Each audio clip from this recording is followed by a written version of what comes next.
कंकाल का रहस्य। चौरा गांव के खेतों में इन दिनों खुदाई का काम चल रहा था।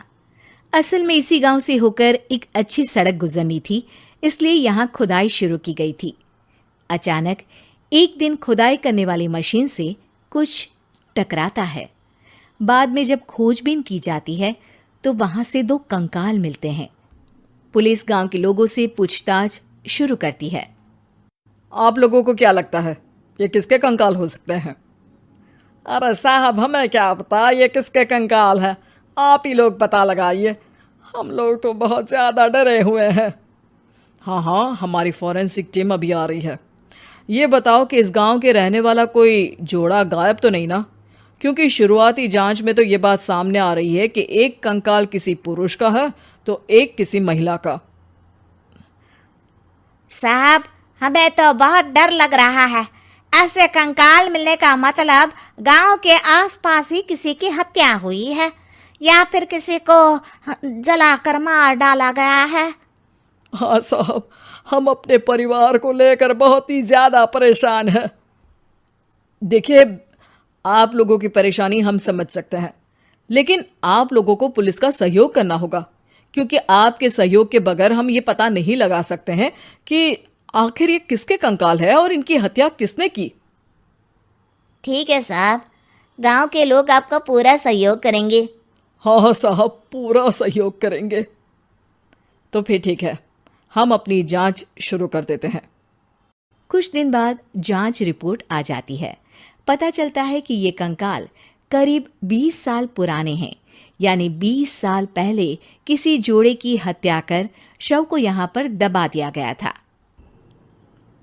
इंस्पेक्टर राघव, ये बताओ कि 20 साल पहले की मर्डर मिस्ट्री क्या अब सुलझ सकती है? हाँ सर, क्यों नहीं। लेकिन अब सबूत और गवाह काफी मिट गए होंगे। मुश्किल तो होगी, लेकिन शायद किसी परिवार को इंसाफ मिल सके। इंस्पेक्टर राघव, आप बिल्कुल सही कह रहे हैं। किसी परिवार को तो इंसाफ मिलेगा ही, और किसी को उसके किए की सजा भी मिलेगी। जी सर, मैंने तो जांच शुरू भी कर दी है। 20 साल पहले इस गांव के 2 जोड़े अचानक कहीं गायब हो गए थे। मैंने दोनों ही परिवारों के बाकी के सदस्यों से बातचीत शुरू की तो उन्होंने बताया कि उनके बच्चे शहर गए थे, लेकिन आज तक वापस नहीं लौटे हैं। लेकिन ये दोनों शव किस परिवार के सदस्यों के हैं, ये कैसे पता चल सकेगा? सर, मैंने डीएनए टेस्ट करवा लिया है। आज शाम तक इसकी रिपोर्ट भी आ जाएगी। अच्छा, ठीक है। उसी शाम को सर, डीएनए रिपोर्ट के मुताबिक ये दोनों ही लाशें चौरा गांव के रहने वाले प्रधान सुल्तान सिंह के बेटे और बहू की है। लेकिन इनकी हत्याएं किसने की है, ये कैसे पता लगेगा? इसी का तो पता लगाने की कोशिश में जुटा हूं सर। आज सुल्तान सिंह से मिलने भी जा रहा हूं।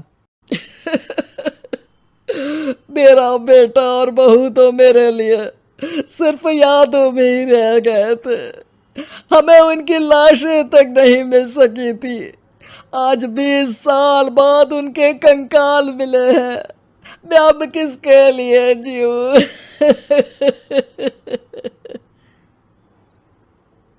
लेकिन सर, क्या आपकी किसी से कोई दुश्मनी थी? अपने बेटे बहू की हत्या के लिए आप किसे जिम्मेदार मान रहे हैं? अब मैं किसका नाम बोलूं? मेरी तो किसी से दुश्मनी नहीं थी, बस मेरे बेटे बहू को कोई वापस ला पाता।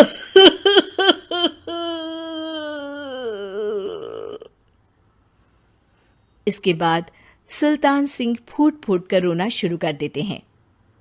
सर, अब आप इनका अंतिम संस्कार करवा सकते हैं।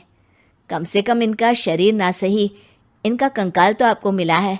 लेकिन हाँ, अगर आपको कुछ भी याद आए तो ज़रूर बताइएगा। मेरी तो बेटा अब उम्र हो गई है, लेकिन मेरे बेटे और बहू के हत्यारों का ज़रूर पता लगाइएगा, क्योंकि जब तक हत्यारे पकड़े नहीं जाएंगे मेरा मन नहीं मानेगा।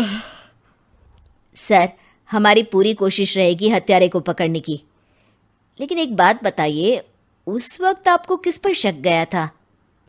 उस वक्त मेरे एक ड्राइवर को पकड़ा गया था, लेकिन सबूतों के अभाव में उसे छोड़ दिया गया था। अच्छा, और ड्राइवर पर कैसे शक हुआ था? क्योंकि उस दिन ड्राइवर छुट्टी पर था। उस समय लेकिन लाश क्यों नहीं मिल सकी थी? उस वक्त पुलिस ने बहुत कोशिश की थी, लेकिन दोनों की डेड बॉडी नहीं मिल सकी थी। ठीक है, हमारी तफ्तीश चल रही है, मैं फिर आऊँगा। इसके बाद इंस्पेक्टर वहां से चला जाता है और सुल्तान सिंह अपने बेटे और बहू की याद में खो जाते हैं। कुछ दिन बाद सुल्तान सर, एक बात बताइए, जब आपके बेटे बहू की हत्या हुई थी, उसी के आसपास आपके ही गांव का रहने वाला एक और जोड़ा उसी वक्त गायब हो गया था ना? हाँ सर, अलका और अभिषेक, वो भी मेरे बच्चों जैसे ही थे। तो फिर वो कहाँ है? उनका भी आज तक पता नहीं चल सका, लेकिन बताते हैं कि कुछ साल पहले अभिषेक को गांव के ही किसी आदमी ने मुंबई में देखा था, लेकिन फिर वो गायब हो गया। यानी अभिषेक और अलका की हत्या नहीं हुई थी, बल्कि उन्होंने किसी वजह से खुद ही गांव छोड़ दिया था। हाँ, हो सकता है, क्योंकि अभिषेक मेरे बेटे संतोष का अच्छा दोस्त था और उसका मेरे घर भी आना जाना लगा रहता था। हो सकता है कि उसने मेरे बेटे और बहू के बारे में सुन लिया हो और ये गांव छोड़ दिया हो सकता है। उनके परिवार का कोई अब नहीं रहता क्या इस गांव में? अब तो कोई नहीं रहता। एक चाचा थे, लेकिन उन्होंने भी अपना पुश्तैनी मकान बेच दिया है।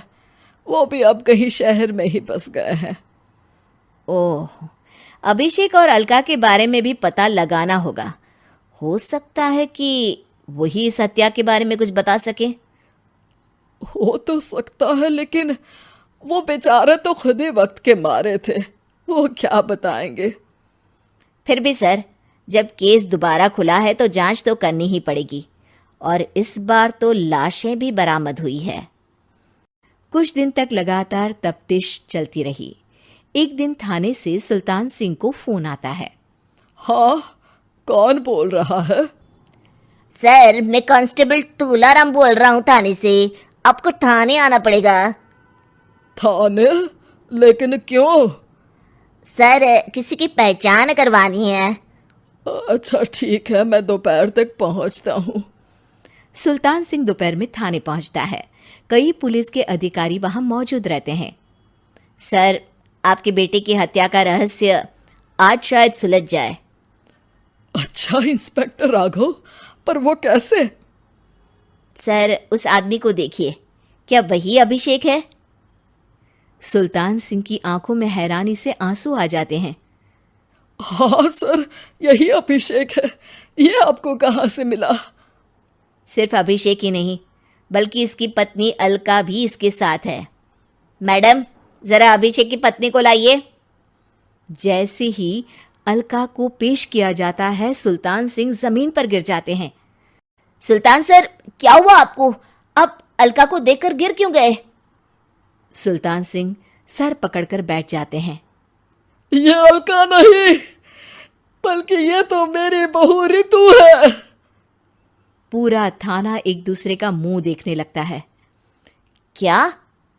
इसके बाद हर किसी को दो कंकाल और हत्या का रहस्य समझ में आ गया। अभिषेक और रितु ने मिलकर संतोष और अलका की हत्या की थी और लाश को जमीन के नीचे दबा दिया था। आज 20 साल बाद इस हत्या का रहस्य खुल सका था कि अवैध प्रेम संबंध में 2 मासूमों की जान गई थी।